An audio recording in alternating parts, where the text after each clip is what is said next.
Namaste. Namaste.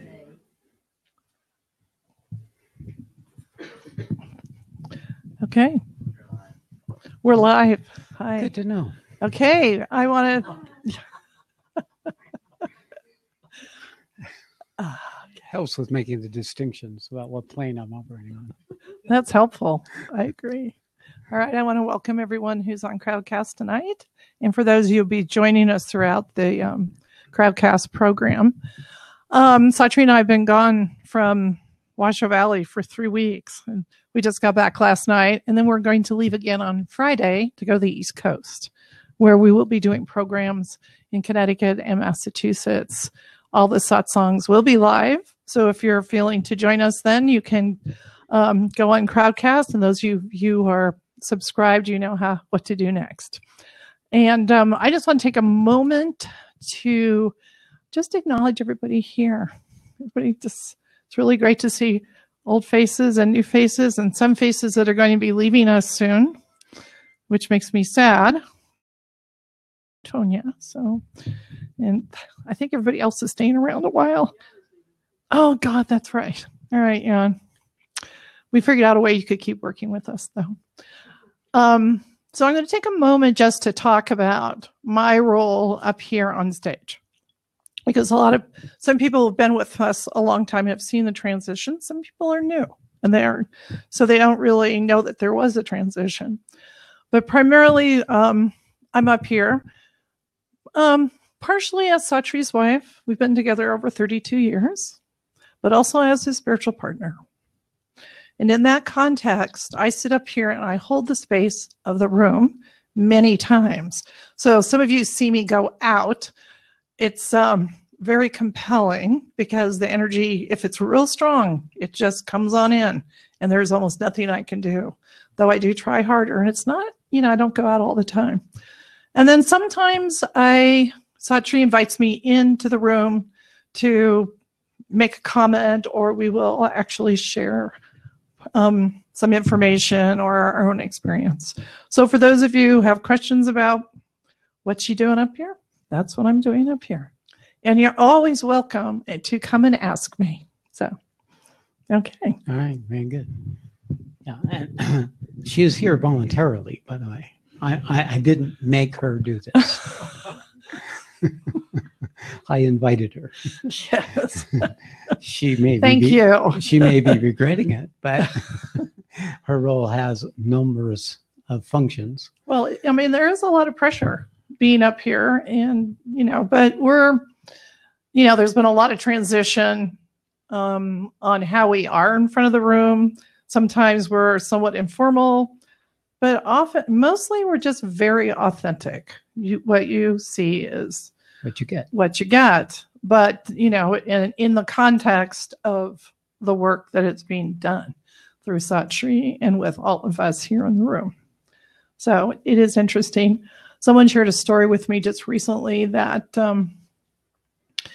they were in a room with a teacher and their partner, and the partner was just very quiet, just sitting there, just being contained as the other person, the teacher is talking, and how they were just like, well, oh my God, look at her. She's not, she's just the little woman. And she spoke into the room and said, for those of you who are wondering what's going on, this is what's going on.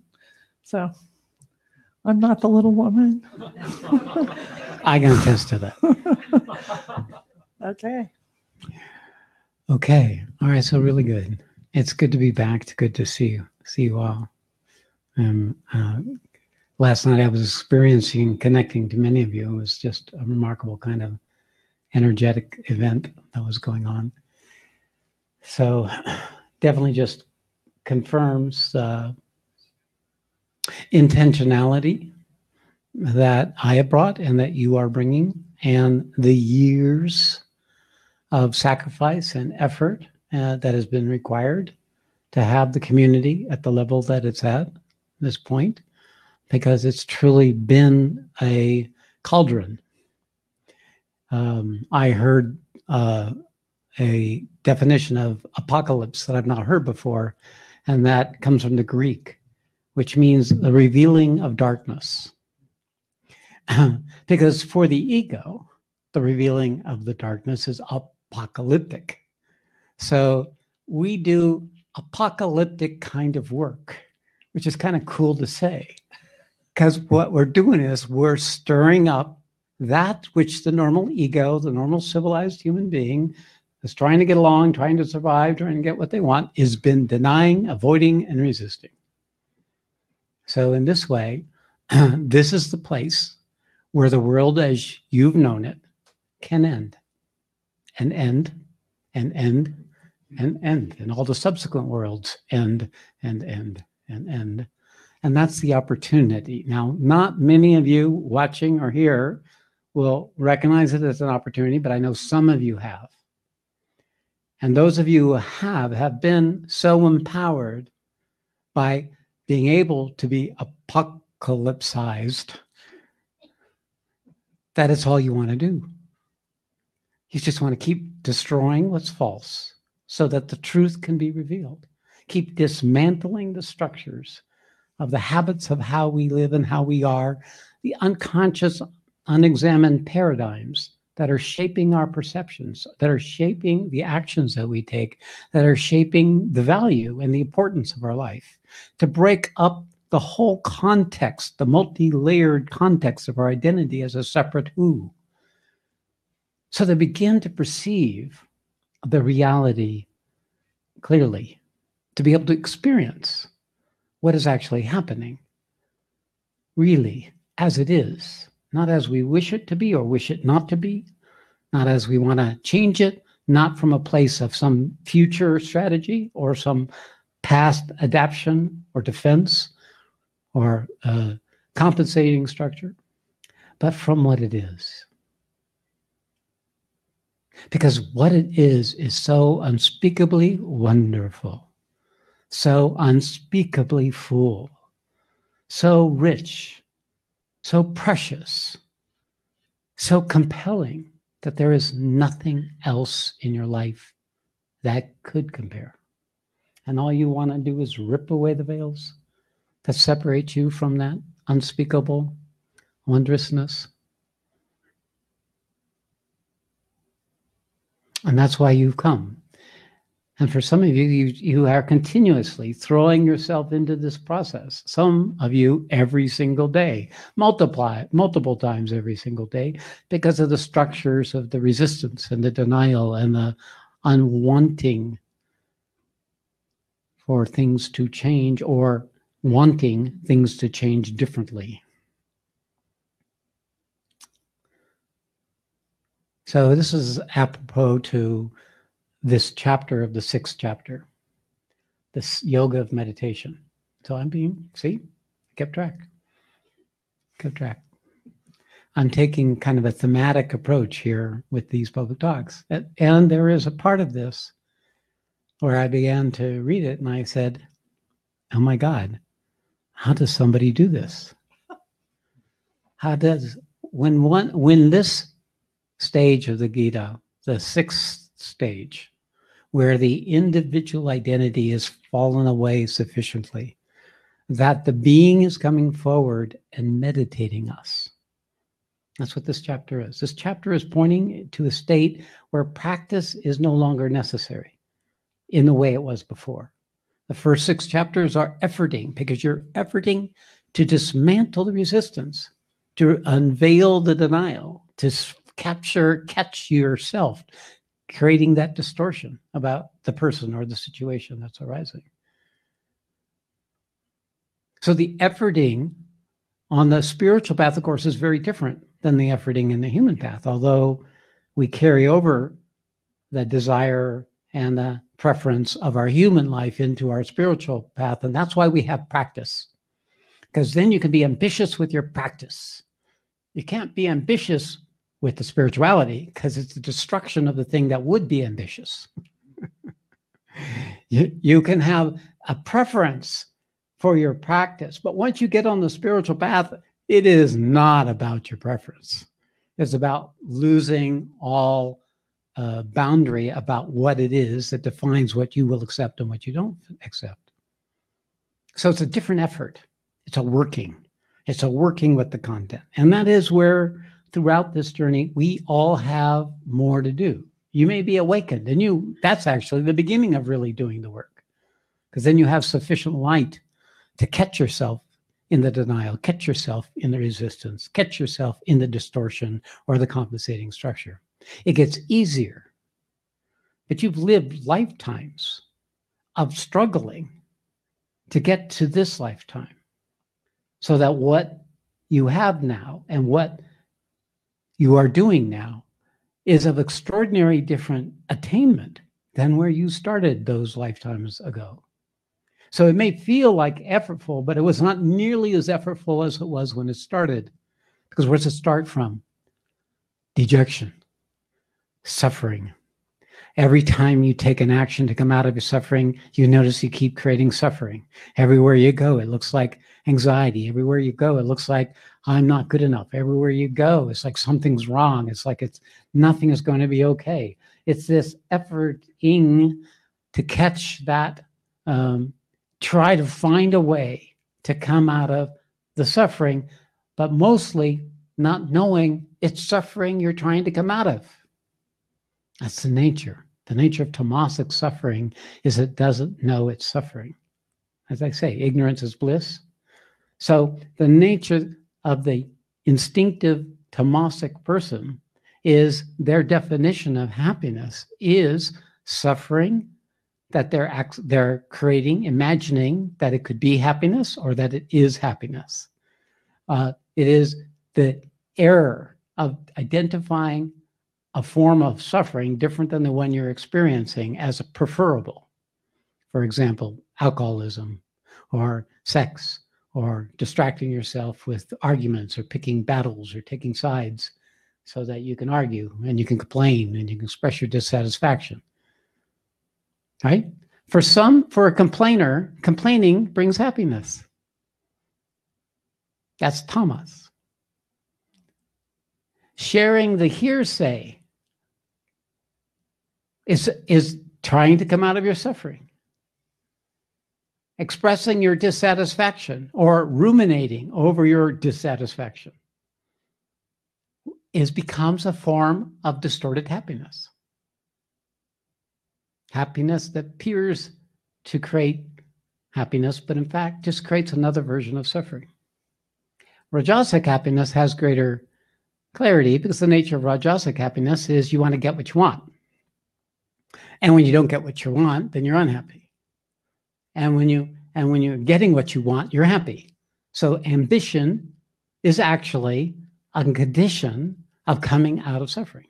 Wanting something is a condition of coming out the part of you that does not know how to be present, happy now. Wanting is always, this isn't enough. I need more.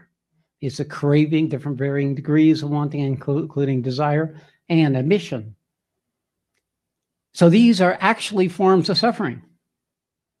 So we're applying effort as a deluded human being in tamas and rajas, unwittingly perpetuating our suffering. So you can't actually even begin to apply effort effectively until you've awakened. Until you've been able to find a place to stand other than the egoing structure, our little self.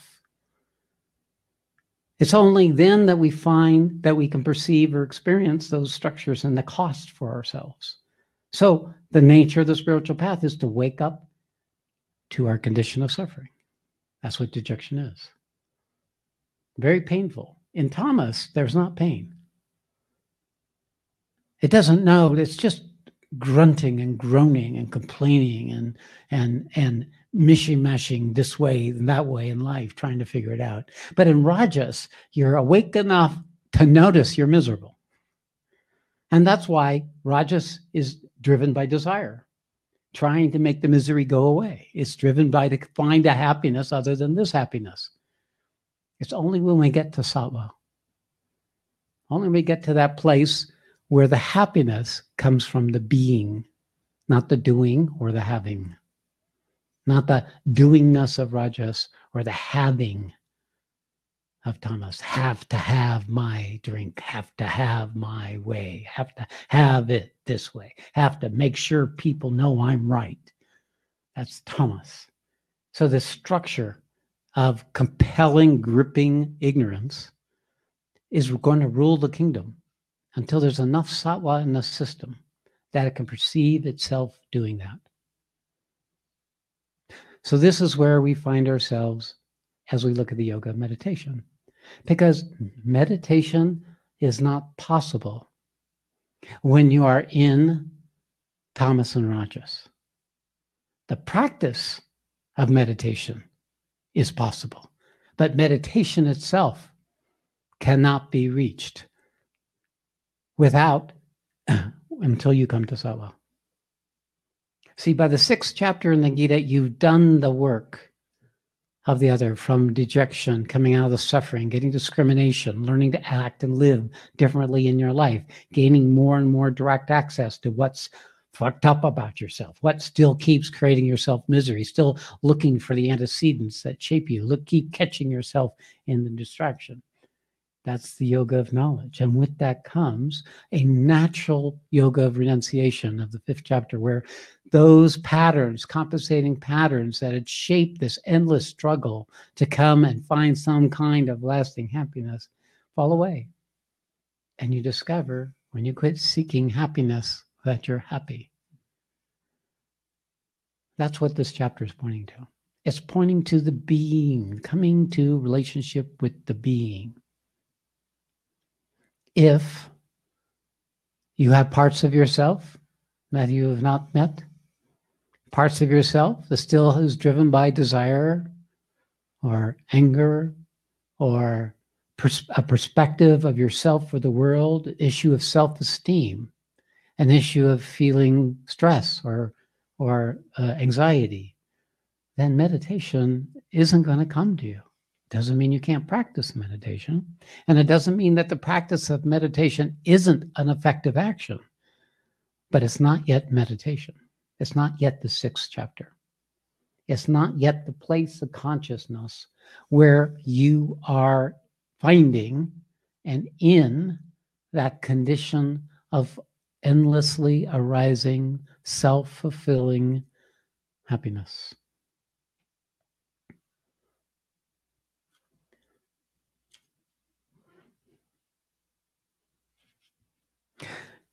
Here in the 6th chapter, verse 238 and 239, the self is said to be the friend. This is the capital self. I'm going to say it this way. The what is said to be the friend and also the enemy of the who. Okay? Therefore, one should liberate the who by the help of the what and not bind it by the who. It's kind of a tricky little sentence here. But it's basically using the what we wake up to on this journey to dismantle the who that is still running the show. This is perhaps the most important work. And meditation, when it becomes stabilized, allows for you to, in your day-to-day life, to be engaged in this process of dismantling the who from the place of your whatness. So this is the Gita, what the Gita is pointing to. And it is saying this is what it means to be at the edge of the journey of the individual soul, where it's reaching the culmination of its multiple lifetimes of traveling through ignorance and suffering and loss and success and failure. It is the completion of the phase of the individual. It's at this point we start taking ourselves less personally. We start becoming less defensive. We become less reactive. We notice that when we don't get things our way, we're not as upset. We notice that we need less to be happy. As a matter of fact, the more less, the happier we are. So there is this unfolding of a completely different paradigm in our relationship to happiness and suffering that this chapter is pointing to, which is preparing ourselves for the universal forces to come in and start taking over the work. The next verse, 239. One who's conquered the who by the what, for him the who is a friend. But one who is unable to do this, for him the who is like an enemy. Okay, so if you can get that, it just basically says one who's conquered his ego by his being, by his awareness, by his awakened consciousness, the ego becomes a collaborator in the process of this undoing. But one who's unable to do this, then the ego is going to be kicking and screaming and fighting and resisting and retreating to old strategies again and again and again. So what is this conquering? It's a battlefield, right? Gita is a battlefield. So if you don't have an enemy, you don't have a battle. So that's what ignorance is. It's not knowing you're your own worst enemy. So at least an awakened person could begin to discover who the real enemy is. It's the person who's looking at you in the mirror. Or after a while, it's the person who shows up as someone you don't want to be with. Or perhaps it shows up as someone you really, truly want to be with, but don't feel deserving of it. So there's this whole structure of self-esteem, this whole structure of individual identity that's shaped by subconscious structures or decisions or intentions or rules or judgments that have been placed upon us about our worthiness, about our okayness. This is insidious. It's insidious because I see people making wonderful progress, and then they begin to doubt. They begin to doubt that this is the right place for them, or they begin to doubt that they could trust themselves. They begin to doubt the teacher. They begin to doubt that they can do it. It goes either way, blaming or shaming. Blame, shame, blame, shame. And you lose the ability to keep the momentum of the dismantling, of the conquering going. And when it comes up, it's a defeat. When the negative ego comes up, it's a defeat. It may not be in that moment. Actually, if you can feel hopeless, if you can go into despair, if you can go into an emotional experience, you're actually getting down to the root of it, because you're beginning to meet the part of the conditioning where it started in your consciousness, in your psychology. And then that carries a great possibility of success, because by the time you come to the 6th chapter, your consciousness is like a fire. It starts your ability to be with yourself at the bottom of the barrel is what transmutes the bottom of the barrel into the paradise that it is. To be able to learn how to hold it as your problem, your issue, and not keep seeking enemies and someone to blame or accuse or a justification or rationalization to explain away what is arising up for you. The more you can dismantle that part of the who you are that you're still unconsciously invested in. See, the who is just a machine. It's just a machinery. It's completely biological Pavlovian programming that has come from what people said, experiences you had, and then what your mind does with that on top of that. So it's a programming, it's a conditioning. It's your body that carries the error of our sense of self. It carries the error of our unexamined assumptions. So this process of dismantling this error is the conquering. But on the other side, it can feel like an apocalypse. If the part of you is identified with the ego, it's identified with the who, then this is destruction of yourself as you've known yourself up to now. You see, you make a decision at 6 years old, 9 years old about your worth.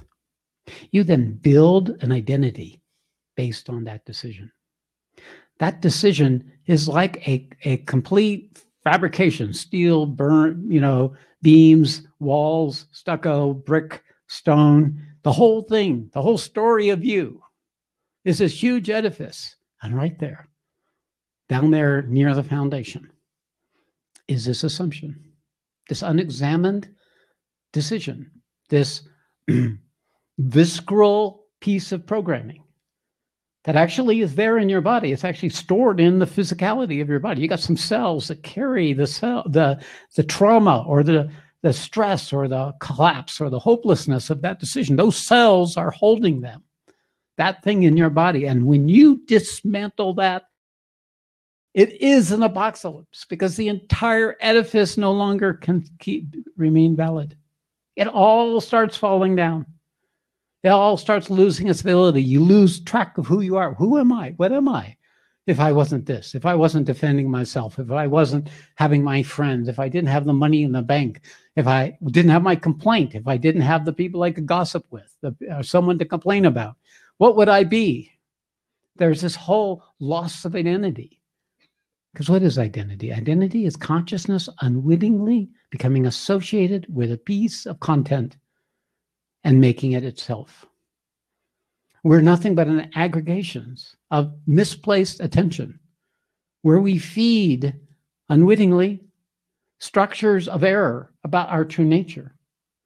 So every human being is born into this cauldron. Every human being, that's the apocalypse. The apocalypse is the birth. And nature has created the apocalypse at the death. And we're scared to death of the death, but the death is the best news yet. The birth is the problem. That's where it just goes downhill from there. So understanding the nature of your process then allows you to move into relationship with things that you ran the other way from. You learn to recontextualize what's arising. It's not about my self-esteem. It's not about what this person thinks of me. Not about that things are going wrong right now. Excuse me. It is a collapsing of my identity as a who, as a little self, as an ego. And that's good news at this stage of the journey. I assure you it's good news. And it gets better. The less there is of you, the happier you will be. Guaranteed. I'll sign a contract.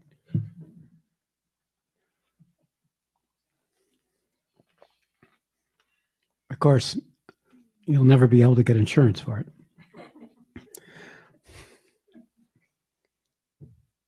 Because I can't guarantee you'll appreciate the process. Everything I do is to free you from this error. Is to keep reminding you of the truth of what you are so you can get more authority over the error of your separative self, of your ego, of your who. Now, it's easier for some people, it's harder for others. Sorry, but that's just how it is. It's not a random crapshoot. It's the nature of how this entire domain has been set up. This is the domain of consequences, karma. So we all come in with a different burden individually of karma, of consequences from past lives or consequences of others that we took on as children or we took on from others that we fell in love with or who we made important in our lives. So we then all have a different ratio of burden that we carry of this collective error. Some of it is ancestral. Much of it is ancestral. Then some of it is the decisions we made this life. And surprisingly, these are the least troublesome. And some of it are just collective, part of the collective consciousness. Being a woman, being a man, we carry an inherent error that biology, or seems to be, that biology created, which was necessary for the creation. All that part of the error was necessary so that we could have bodies, so we could have egos, so we could create an individual sense of self that we then consciously dismantled and in the process discover what we are in contrast and discover this happiness that we forgot, that we didn't know was happiness because it was like an ocean. There was nothing else but it. So we stranded ourselves on this island of our individual identity so we could starve and be deprived from the ocean, so that we could someday discover what it meant to be the ocean.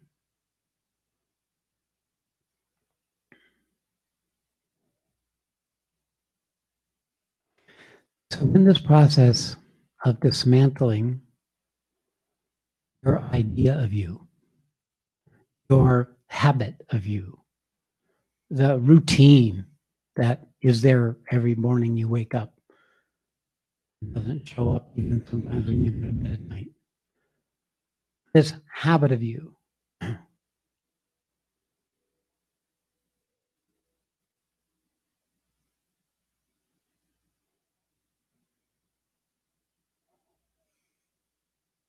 I can't bring back where I was. So I can't follow up on that.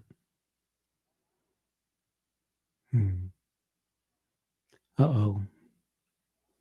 What did I say? You pick up every morning. Yeah. How about before that? Routine. What? Routine. Routine. Yeah.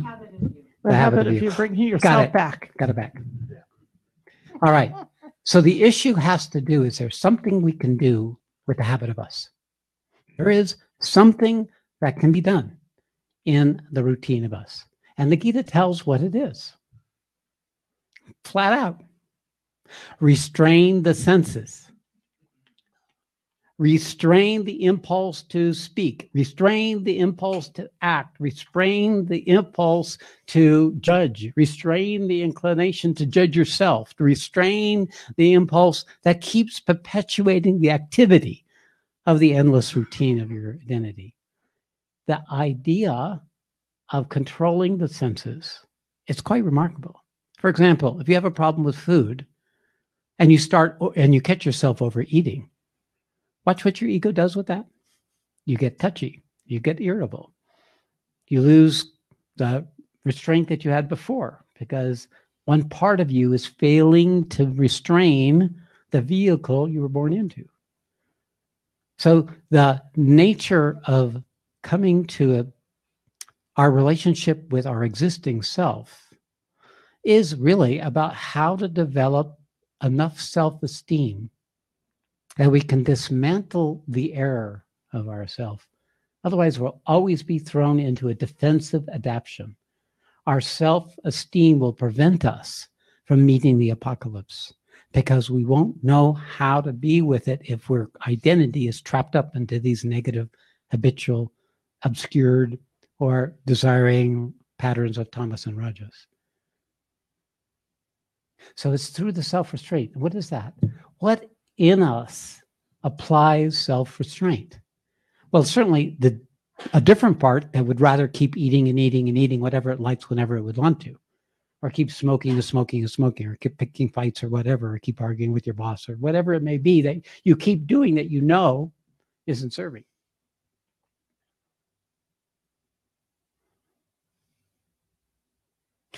When you do apply restraint, that a quality that allows you to do so is the what you are. The part of you that can make an intelligent decision and say, the price of this is too great. The price of continuing these actions is too great. And that I am going to apply effort. The part of you that says, enough, I'm not going to keep doing this. The part of you that can actually come forward and start doing it even when you don't feel like it. Because, part of the reason we indulge ourselves is it feels good. But it's like the happiness that ends with poison at the end. It's the happiness that doesn't last. It's the happiness that doesn't go anywhere. It's like a drug addiction, obsession. It has this compulsive quality to it.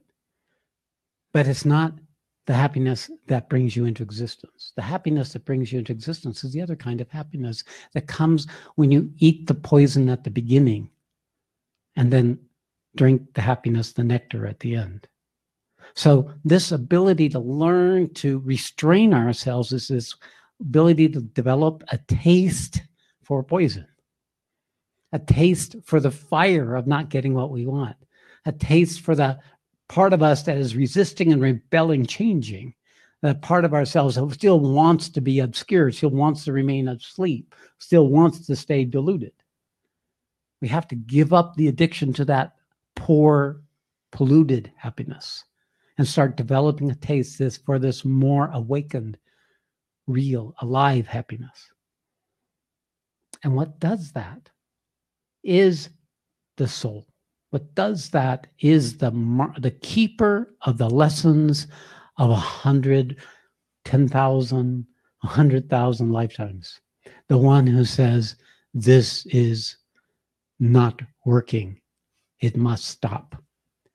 This wisdom, this knowingness. And then we choose to align ourselves with that part of ourselves that can apply the restraint, that can change the behavior, that can stop doing it, that can stop yourself from believing the negative story when it rises up, or to retire as the judge of everyone else in your life.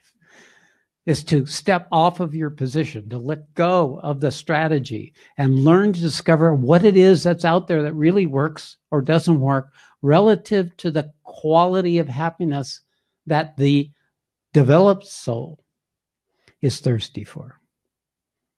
A developed soul can tell the difference between an indulgence and a application of sacrifice or effort. So we have to have built enough capacity for personal discipline in order for the quality of consciousness that this chapter is pointing to, the yoga of meditation, to be possible. We have to have developed in maturity as our human being. We have to be awakened enough, and we have to have some skill in meeting the obscurity and the dark patterns that run us. If there are gaps in any of us, in the awakening, in our ability for self-examination, or in our own maturity, then you have an enemy as your companion and not a collaborator.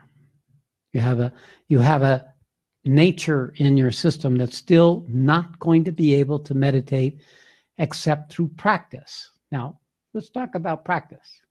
Practice makes perfect. Without practice, I assure you, nothing will change. You say meditation isn't working for you, guaranteed. It's not going to work if you stop meditation. So practice means we do something until we get good at it enough, right? You practice something. I find this even in spirituality with learning a mantra or a technique. You have to practice often like 3 months for a technique or a mantra to begin to bring results. Why? Because we're so programmed, and because this is so contrary to our program, and also because in the effort of applying the practice, of doing the practice, you strengthen that quality of consciousness that's not bound, that is free, that isn't taking it personally, that can change the whole design of you. Then you can become a conscious collaborator. Your ego can become a conscious collaborator instead of an enemy. All right. Well, that's kind of like a good start point for opening into the yoga of meditation, apocalyptic entry point. It really has to be. I mean, if you look at what's happening in the world right now, a lot of people are saying the apocalypse has come. Jesus is coming, right? The world is being destroyed. Well, because the darkness is being revealed. It's a wonderful time. It's a great time. And actually, when you get away from the stories and exaggerations and the distortions, you'll realize that the humanity as a whole is progressing by leaps and bounds. But this is what we do with ourselves too.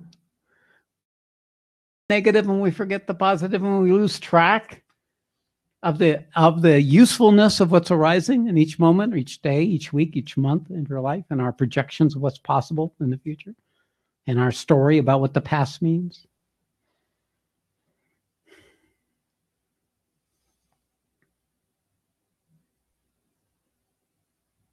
See, because we have to come to this place where there's no grasping, there's no clinging, hanging on. We have to start letting go of what we believe is true or what we think is right or all this. Let go before we become empty enough so that the universe can come and fill us. So that our system, our body, can be capable of accepting the transformational process that will take it out of being a vehicle for ignorance to being a vehicle for truth and unconditional love. So this chapter is a measure. It's also indicating a process, because the nature of meditation is the more we practice meditating, the easier it is to meditate. The more we practice meditating, easier it is to meditate. Then they feed on each other until we notice that this time of day we go get meditated without any effort. We just meditate and we stop whatever we're doing. And even if we're still doing it, we're still doing it from this meditated place. And this then takes over the efforting for us.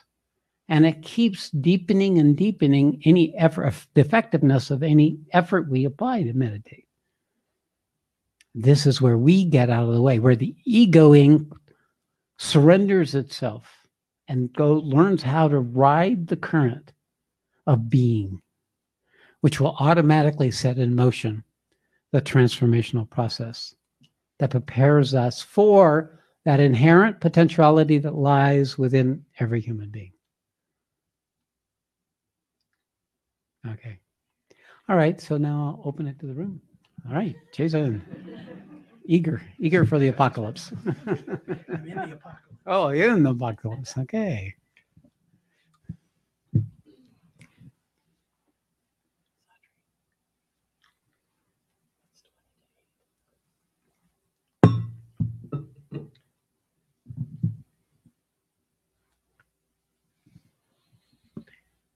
I seem to say this every time I come up, but you are speaking exactly to where I am.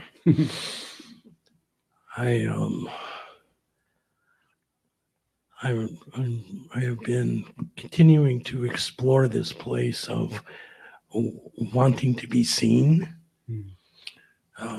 and what I have come to is in session yesterday that there is a place in me, that a structure in me that doesn't let the love in. Doesn't want to let go. It's hanging on to something. It's hanging on to, it feels like a protection. Okay. It feels like I won't be disappointed. Don't get your hopes up. This is probably all bullshit. And if it's not bullshit, I'm not up to the task. One way or another. Bullshit, one way or the other. Yeah, right. It's either you or me or Yeah. somebody's fucked, Yeah, right? it's the ocean of bullshit. Right. And this is, and you said at the end of completion on the 6th day that shame, one of the results of shame is you can't let love in. Mm-hmm. And that really hit me. Mm-hmm. I am just in this experience where I just want to crawl in a hole and go away. And I want to be seen. I don't want to be seen. Mm-hmm. And I'm up against this place of recognizing that there is something making itself known to me, and I'm freaked. I am just I want it and don't want it. I want it. I want it, but the brakes are on. Yeah, the gas is on and the brakes are on at the same time. High tension. Yeah. Got it. So you'll either run out of gas or the landing on the brakes will be gone. Yeah. One will win in the end. Yeah. But meanwhile, you're in the paradox. You're in the irreconcilable difference that there are two concurrent motives within yourself.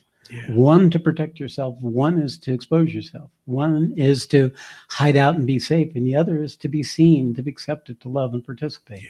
So they're quite close to each other now. Yes. They're not out Yes. here at the end of the teeter-totter where some weeks you're here and some weeks you're there. You've come closer into the node point where Into the battle. so you're right here Yeah. at that place. Yeah.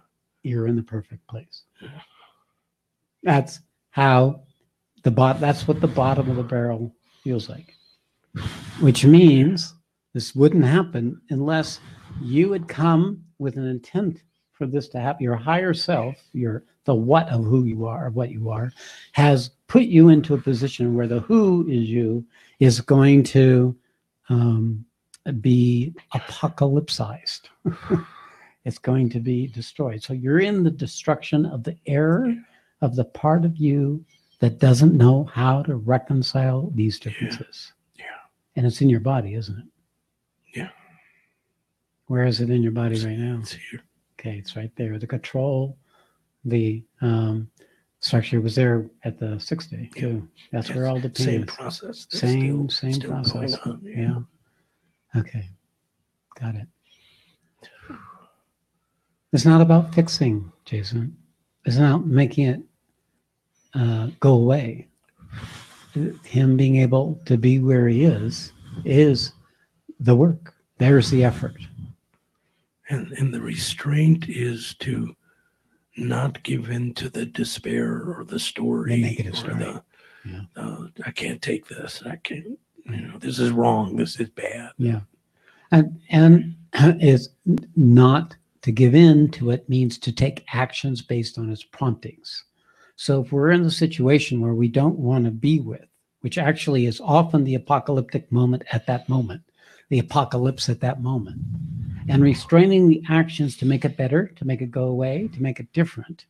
Restraint isn't stopping the efforts, it's restraining the efforts so that you can allow it to be as it is and yet some way keep from doing any harm to yourself or other people. Then the idea here is that you learn to take actions that are different than what these are prompting. For example, take an action out of despair as if it was hopeful. Like to pretend that doing this will make a difference, like going for a walk or sitting down with somebody and say, you have a minute, I need to share with you something I'm struggling with. So when we take actions to the positive, then what happens is we gain in our authority to be present with the irreconcilable struggle that's going on at that moment. It will not necessarily heal the struggle because what you're doing is like drilling through karma. You're boring into the embedded content of the tamasic components of your system that are not aware they're in ignorance, that are not aware they're obscured. They're still asleep. And therefore what will happen is it will shift. It'll shift into another arena when you bore enough because other parts of your system will then start showing up here or there, both good and wonderful, as well as more obscure, more ignorance, different kinds of ignorance, different kinds of hostility patterns or reactive patterns that will pop up and will distract you from that particular one. So, in fact, the only thing I can give you, the only thing that's useful is the yoga of an intellect. That means to understand the purpose of what is happening to you. To understand that there is a purposefulness, that this is arising as a teaching, as a showing, as a revealing, so that my intent can manifest itself. It's good to stay clear on your intent for being here. Stay clear with the part of you that had you move from that seat to this seat. Now, part of it might have been, I want to feel better, so I'll talk to Satri. Part of it might have been, I want to talk to Satri to get clarity. Part of it might have been, talk to Satri because I need to be free. Free, not of what I think is binding me, but of the bondage that I'm bringing to everything. So that then will nourish your ability to restrain the impulse to take the wrong actions based on that process. Now, I've given you the technique of breathe, be aware of the sensation in that small group. You worked with it physically, you pushed it, you got it to show itself where the pain could come out. I'm still doing that. Then continue to do that. It will eventually complete, but how much or how long, we don't know. It is whatever piece of content that you took on or brought with you or added this life that needs to be processed. It will not be forever. It has a beginning, a middle, and an end. This particular thing is now showing itself to come to resolution. But it's coming to resolution to create some space in your consciousness so that the next thing that needs to be met can show up. The next apocalypse can show up. This ability to be able to take these actions, to be in this right relationship, so empowers that essential whatness that we have, that the effort that was required before we were able to meet the apocalypse is much, much less than the effort needed afterwards. So it's not that the apocalypse goes away, because contradictions are everywhere. Paradoxes are everywhere. When we start owning responsibility for our lives, there's no separation between me and them. The me and them become us in the process. And then you have to deal with them being you and you being them. And then you have to come to terms with the part of yourself that you were previously happily projecting into the world around you, and certain people in authority, people who could tell you what you could do, what you couldn't do, so on and so forth. Whatever you imagine that was. You know, the boogeyman is us. We're the bad guy. We're the one we've been avoiding. Meeting that with the good guy, the one that we've been longing to become, is a process of holding these paradoxes, being able to be with what's arising.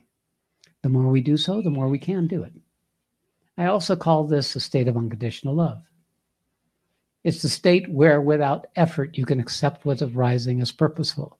You can see God's hand in it all, or to recognize that all this is done in sacrifice, in service for the Lord, for God. You convert the languaging.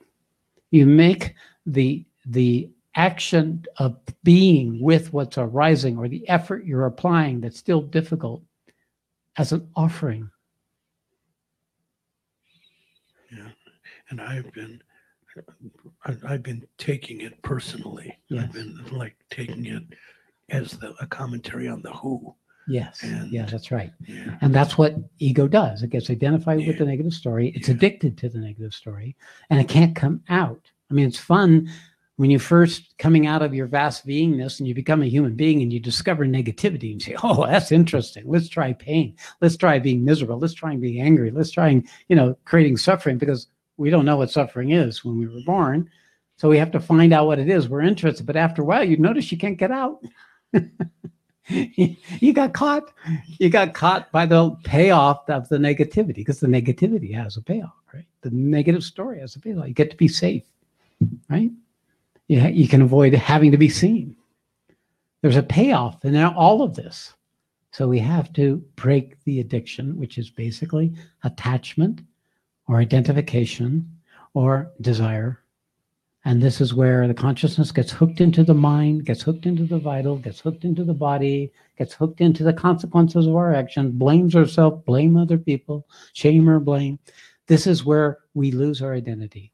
Our identity gets absorbed in the story. Our identity gets absorbed in the mood. Our identity gets absorbed with the sensation, the smell, the situation.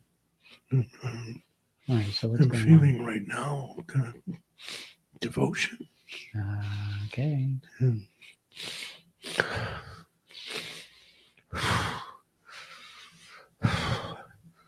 That's kind of what's been under all this. There we go.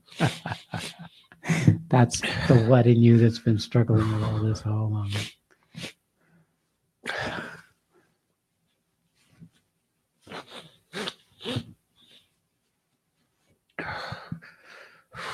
God's with you, Jason.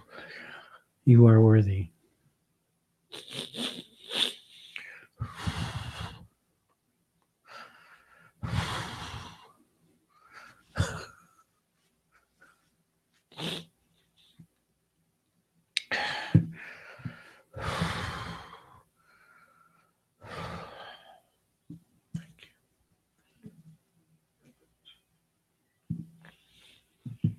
That's resolution. That's what resolution looks like. End of the apocalypse for the moment. Grace. For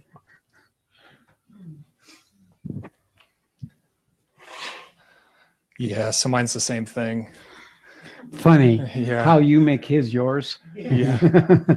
Maybe with that we have an error here in our assumption. Similar.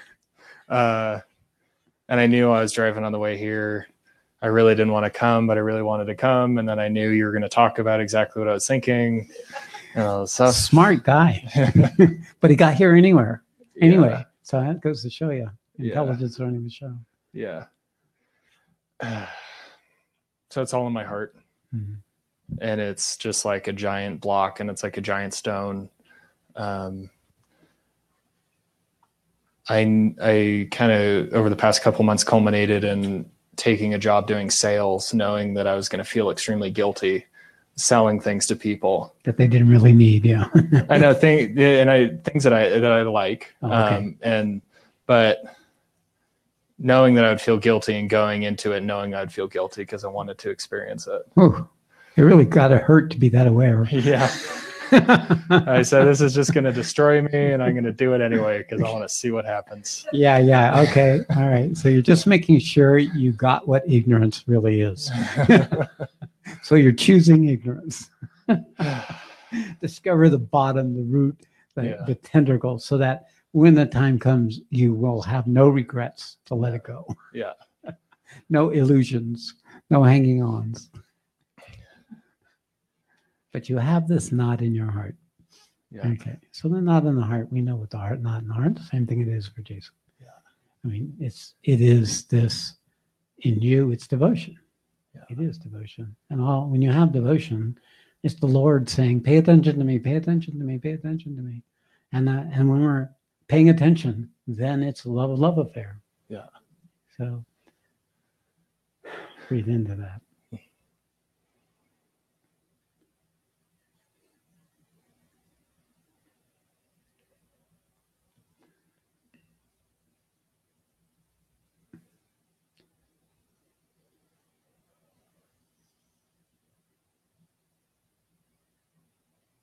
Yeah, I'm just like burning and hot and sweating. Yeah. Yeah. Well, the yoga of meditation can be static or dynamic. Yeah. What is it?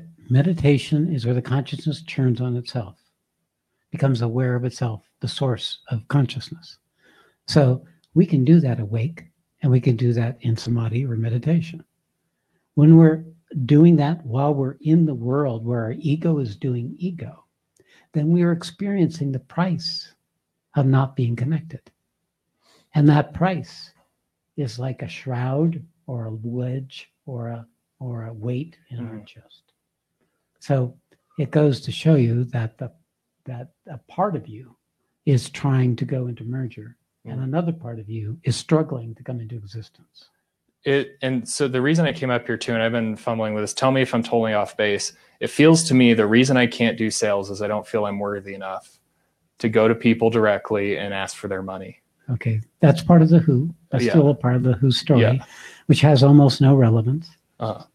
Just go ahead and sell anyway. Yeah. It's not a right or wrong or good or bad. That's the problem with the Christian morality stuff. Yeah, that's what If you good at sales, sell. Yeah. It's bare bones. It's a way to make a living. Yeah. Like anything. And then I have a relationship I just entered into. And so it's like all morning me just like wanting to sabotage everything. Me like really restraining myself from Is that what you do in relationship? Yeah. Yeah, like I got a good job and I got a good relationship and I'm too happy. So now I really got to just get rid of everything. Fuck it up now. Yeah. Great opportunity to knock over the pins like bowling ball. Why do we love bowling ball, right? We like to knock over the pins. So we build up our lives, got enough pins up so it's an interesting enough game, and we take our bowling ball and smash them all. Yeah. Relationship, job, happiness. That's the power of destruction. Look at how powerful I am if I can do all that. Right. I don't need that. That's the other side. You can take love or power, So this is the addiction, another form of addiction. I'm noticing I'm just like addicted to the drama, and I've never noticed this before, but I'm just like addicted to being emotional all the time and getting like the resolve. Coming to the resolve. And then going back into the shit and then getting the resolve. Yeah. Yep. Well, welcome to the human species. Welcome because you woke too soon, relatively speaking, that you had not yet gotten the full saturation of being a bound, miserable, squalid human being. So you're in this ambivalence that's constantly going on. You're just too awake to go to sleep. Yeah. That's the problem. And so, all right, good. Therefore, you know that you are the cause of your own suffering. Yeah. That's pretty good. That's pretty good. Yeah. You got a lot to say. Yeah. So you just have to decide if you want to keep playing in the arena of emotional reactivity and loss and grief and then happiness and enjoyment and the rest of it. And when you're done with that, then something else can happen that can't happen right now as you're unfolding in this phase of your life. Yeah. Okay. So is it okay for you to have this weight in your heart, to have this going on? You think it should be different? Yeah. But like better? Like Yeah. you want what you want Yeah. is power, which Yeah. is you want the power to feel the devotion Yeah. and the power to turn it off. yeah. Yeah. And the power to have the stuff I want, the power to push it away when I want. Yeah. Just another form of wanting.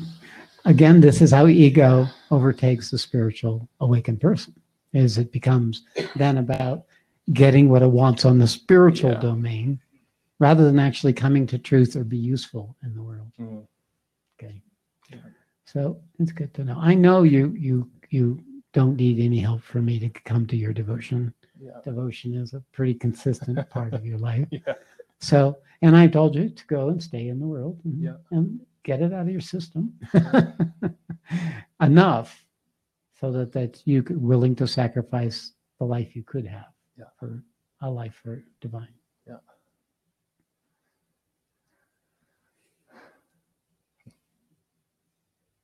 Love, love, love, love. That's all Yeah. it is. Yeah. But I do know you. Yeah. And you know, I know you. Know that you know that I know that you know. Yeah. Right. So it is a play. Yeah. But there is a serious peril for the rest of humanity. Yeah. So you do need to grow up, get over yourself, and get on with the reason you were born. Yeah.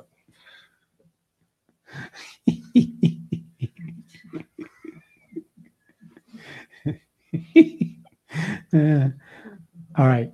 Cool. So you've got, like in the awakening and the self-examination and the maturity, you've got all the awakening you need. Yeah. You're doing pretty well in the self-examination. It's the immaturity that's left. Yeah. But when that's done, you'll be there. Cool. Okay. Okay. That's all I So got. what's her name? Yarrow. Yarrow. Oh, Yeah. cool. Sounds alternative already. Yeah. I met her at a gay bar. Perfect. All right. I just love this guy. Coexisting contradictions going on continuously. Meditation in the bar. The capacity to hold the contradictions and to be in the play of it is pointing to something about the endless condition quality of happiness that comes when we have broken free of this content of who we are. All right. Very good. Thank you. Mary.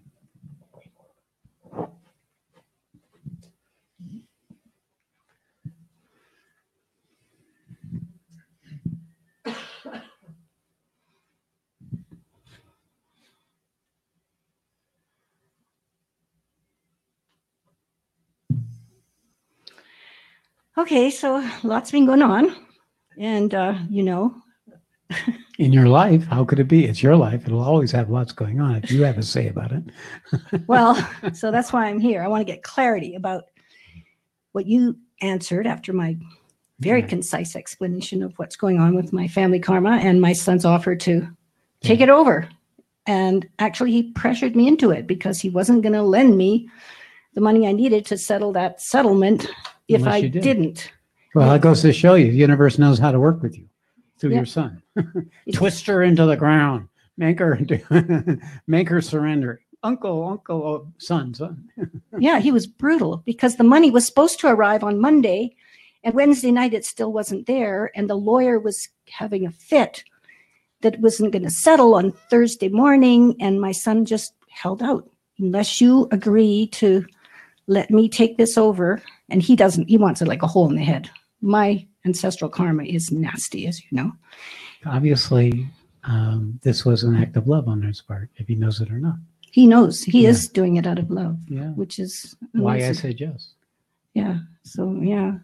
So the other part is what I didn't put in the email I sent you is that the other thing he demands is that I go back to Toronto for a week and have, he's calling it deprogramming from my family karma, from my relationship with my family and my brothers, the money, the lawsuits, all that. He wants me not only I gotta meet your brother. I mean, my son. This is the hip hop rapper Oh, who's always done it his way. cool. right. Well, he's come to something. Yeah. All right. So, what's the problem with that? No, I just want to let you know I am going to disappear for a week, but Okay. but you're Well, going to it's better than the usual. be right. Right. Disappearing for months. Yeah. So that's what I'm going to do, and And I Yep. think it's an appropriate action, actually. I think you should, instead of feeling you're being coerced in it, I think you need to bring to this gathering a true opportunity to release the structures of karma that you've been carrying rather than anyone else. It was your sacrifice. He's saying, enough, hand it over to me. He's freeing you to go on in the journey of your consciousness and the journey of this life. right. So come bring that attitude as this is a sacred opportunity and look to see the divinity in your son that's doing this not just for his mother, but because it's opening a doorway for him to come out of the ancestral karma. Right. He has always hated my family. Sounds like it was a very appropriate response. Yeah. He likes the Mexican artistic side. He didn't like the British moneyed side. So Okay. yeah, All so right. he's But anyway, the idea is for you to leave it all behind. All right. And you're willing to leave it all behind because the evidence, you're a very powerful manifester. You couldn't do anything with your property in Mexico. They had to give her the house in Toronto. You had all these other things happen. It's like the universe is taking it away so that you can be free for what it is that your soul longs for more than anything. right. I just have a question too about like the last time I was up here, I had the 24 hours of racking pain. Well, I just had another 4 hours the night before last. Mhm. It was even in my bones, like my Mhm. ribs. Like how do ribs, it's Yeah, like yeah. it was energetic. It had Yeah, nothing to yeah. do. I'm very But healthy. But it's working with the structures of the karma embeds itself in different parts of the body, like in the marrow or the bone or the muscles or the ligaments, so on and so forth. So these are obviously very deeply rooted karmas being processed. Often people have troubles with their teeth at a certain stage of the spiritual path where it feels like their teeth must be rotten or something, and the dentist says they're fine, and you just can't understand this pain. Or in your foot, you'll have a pain in your foot, or in your elbow, or in your wrist, and this is simply the subtle physical field of Kundalini energy penetrating into the physical domain of energy to transform the cells of the body to become more aligned with the subtle plane energy. Actually, that's sort of what I had the idea. And that was came to right me. idea. Yeah. You've been around long enough. Okay. So it's all good. It's all good. Yeah. And you made a commitment. You're going to stay 6 months. Yeah. The universe heard. Yeah, we got the application. Yeah. And you either collaborate with it or it'll make sure remember, it's the friend or the enemy of the who, of the what, the friend or the enemy of the what. So if your ego chooses to be the enemy, it's right there in the last chapter of the Gita. Do what you want. Right. But your nature will create this to happen again in another way. Right. Actually, my ego kind of likes it here. We Unfortunately. try not to do that for egos, but it does happen.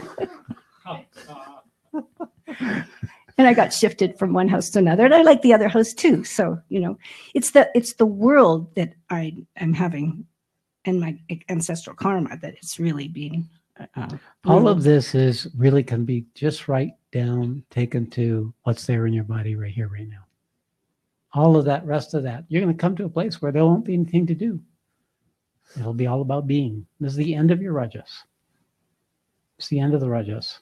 I've been having really weird dreams too. I Right. I never hardly ever for years have remembered dreams. Now they're all convoluted and Yeah, that's because you're waking up. Right when there's sleep, dream, and awake.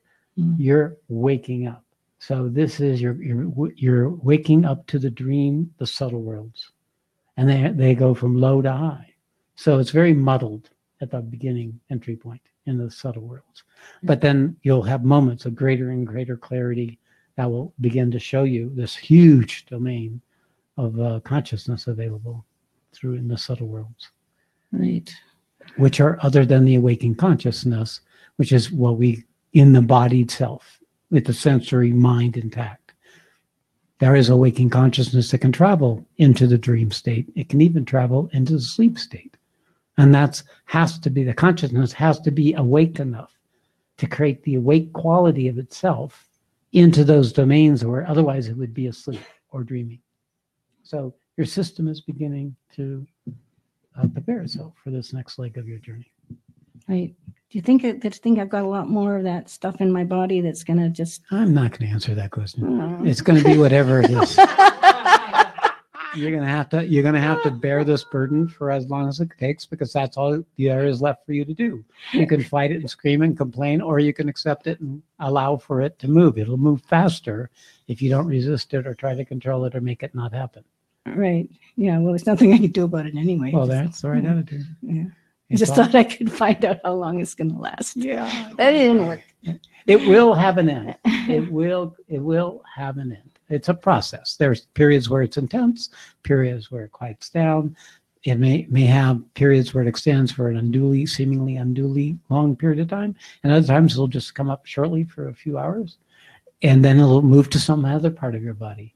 And it just depends how much contraction you hold in yourself and your body's had to carry, and it's significant. But obviously it's coming up now for it to be processed, so you're capable of it. Right. Yeah. I'm pretty good with it. I'm really happy. It was really interesting. Whoop. Did you say? But no. Oh, yeah. but I did see, it was really interesting. Like, part of me is so happy. Like, you mean I can actually hand my son this incredibly nasty burden, and he's willing to take it, and he's, but it was, I also saw the part of me that didn't want to let it go. Yeah, good for you. Yeah, because you brought this mission to bear the burden as your kind of kshatriya, that warriorous quality. I'm going to get this resolved. But what kshatriya is the last stage before Brahman, the Brahman. Mm. So you have to start letting go of fighting these battles and begin to fight the battle that remains in you. Right. Yeah, I think that's why it hits me so hard and physically. There's no way I can ignore it. Yeah. Right. Because I can usually ignore a lot in my body, but Yeah. not when it does that intense. Good. Well, it's getting your attention. It sure does. And attention is what dissolves it. What we attend to when we meet something that we don't want to be with our attention, it dissolves. So it's actually the way to get something resolved is to attend to it sufficiently that it can complete, not just to attend to it enough to witness it. You got to lean into it enough so that the juiciness that holds it in place can be met. Because we're keeping these things in place because our sense of self is associated with these things. We're keeping these things in place because we're addicted to our negative story or addicted to the position that's put these things in place in the first place. The patterns of behavior that we've taken on or made important, that we've put in, that have come into existence out of the process of the error of ourselves. So we have to learn to recognize the part of ourselves that keeps wanting to create this and be willing to stop, right? To be simple, to not quit expecting or demanding something to be different than what it is, to be able to find that silence and stillness That's the foundation of the truth of what we are, what we all are. That's the most important work for you for the balance of your life. Right. All right. Thank you. Okay. Back there. Yeah.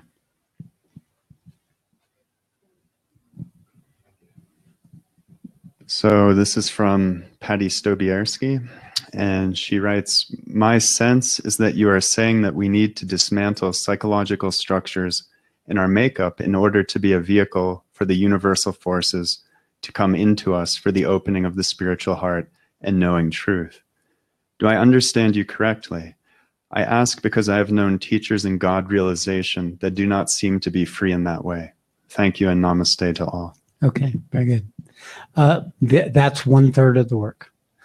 The psychological structures, the self-inquiry, the ability to see us acting out, behaving, and from that available technology of psychology.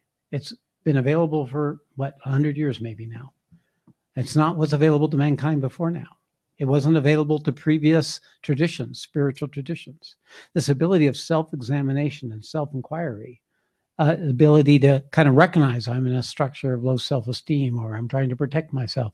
These are all part of the existing body of collective consciousness, which wasn't available before. So therefore, all spiritual awakening was a ratio between the developmental maturity and our degree of awakening. That middle zone, which is the zone of our emotional nature, the zone of the content between our emotions and our mind, the interface between then our body and our emotions and our mind. This interface of these three components was missing this very large portion of this being able to know the nature of the vital. So it is now, I'm emphasizing it because we can actually have many technologies for working with the psychological. But we have a bigger problem with the maturation because we've been protected from the lessons of life because of our civilization and the entitlement that comes with the amount of material security that we have. So then that has become a third of the problem in the unfolding of our spiritual possibility. And the idea of awakening, the quality of our awakening. If we just stop at the awakening, and if we just make just that little piece of the awakening moment the most important thing, our awakening can't expand into the domains that are possible for it, that go way beyond the personal, that go into the collective, that go into the universal. So all those threes are journeys, pieces of the journey. Some self-examination may be enough for the awakening that's come. If you go into a process that takes you into a greater maturity, then your self-examination is able to deepen and your awakening is able to become more full, more complete. They're all interrelated: mind, heart, and body. Mind, vital, and body. They are all interrelated. The more they are integrated, Patty, the more that part of you, either in your heart or in your awareness or in the truth knowingness of your body, can manifest itself in the other parts.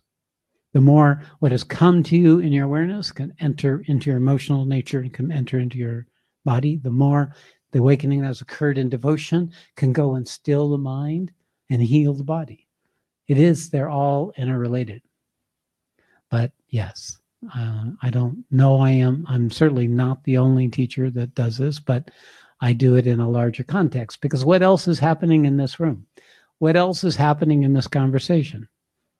Grace. Grace. There is an intervention of the universe happening in this room and coming through these words. There is something that's taking over the process for you, that is assisting you in the struggle and the effort that you apply. It's augmenting it. It's adding, it's matching whatever effort, maybe many more times than what you apply. How many lifetimes that you need to resolve this lifetime, we don't know. But when you're with grace, when grace is available, I assure you it'll be more lifetimes than you would be able to do on your own. And I'm not talking abstractions. I'm talking about experiential shifts in the quality of your identity as a being that makes the world show up as a complete different reality, step by step by step. It is an unfolding of the possibilities of realities, which we open ourselves to. So when you're in the field of grace, anything's possible. It's no longer about you. Just love. Just be in truth. Just be here now. Be real. Be straight. Quit the bullshit. Get straight. Take the actions that are, within yourself are the highest action that serve the highest good. Get over it being about you, having it your way or having it different. Look how you can serve, how you can be useful. And then the grace will choose you and keep choosing you. And that's also guaranteed.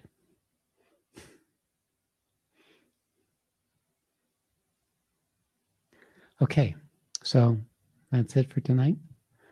Let's finish with a meditation.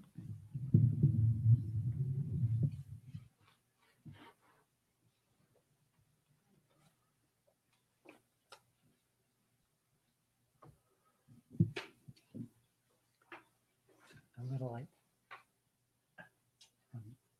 Yeah, just a little, just, there you go.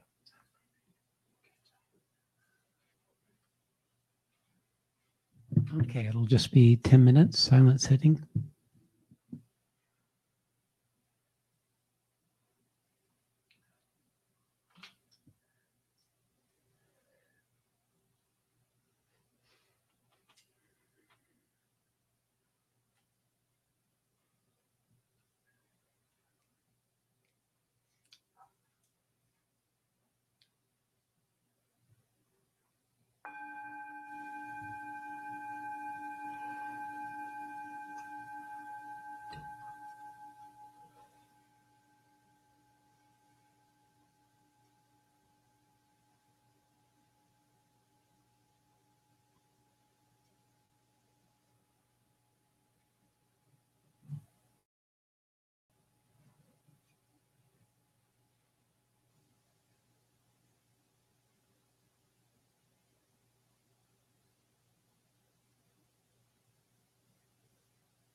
Hari Om Tat Sat. Hari Om Tat Sat. Hari Om Tat Sat Shri. All glory to Buddha. Stay. Good night.